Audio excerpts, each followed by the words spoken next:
These soy garlic drumsticks come out crispy, sticky, and glossy like Takeout, but you're making them in an air fryer. Alright, first things first, grab about 2 pounds of chicken drumsticks, that's usually 8 drumsticks. Pat them dry like you mean it. If the chicken is wet, you're basically steaming it, and we're not making chicken soup today. Now toss the drumsticks in a bowl with 1 tablespoon of neutral oil, 1 teaspoon kosher salt, 1 teaspoon black pepper, and 1 teaspoon garlic powder. And if you want that extra crispy skin trick, add 1 teaspoon of baking powder, not baking soda. Baking soda will have your chicken tasting like a science project. Air fryer time, preheat to 375 degrees Fahrenheit, then lay the drumsticks in a single layer. Cook for 25 to 30 minutes, flipping them halfway. You want them golden and sizzling, and if you've got a thermometer, you're aiming for 175 to 185 degrees in the thickest part.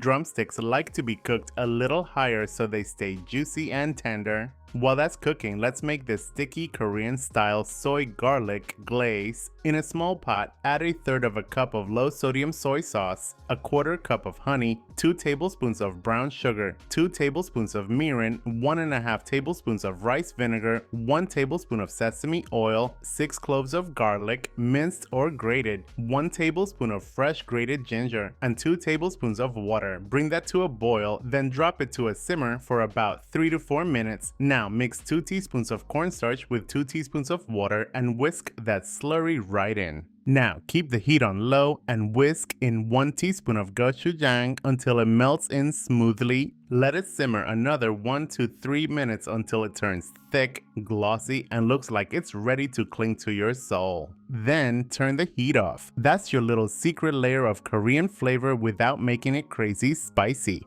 Now your drumsticks should be crispy and smelling like victory. Toss them in a bowl with about half the glaze first. Don't drown them. We're glazing, not baptizing, then pop them back into the air fryer at 400 for 2 to 3 minutes just to set that sticky sauce and get those edges caramelized. Pull them out, brush on the rest of the glaze, and finish with 1 tablespoon toasted sesame seeds and 2 sliced green onions. That right there is that sweet savory garlic punch, sticky, shiny, and dangerously snackable. Mini soul snack. Don't wait until you feel ready to do the thing. Ready is a lie your brain tells when it's scared. Start messy, start small, start today. Momentum is what builds confidence. And listen, if you want oven instructions too, or the exact measurements written out clean, go to kelvinskitchen.com for the full recipe for air fryer soy garlic drumsticks, sticky Korean style.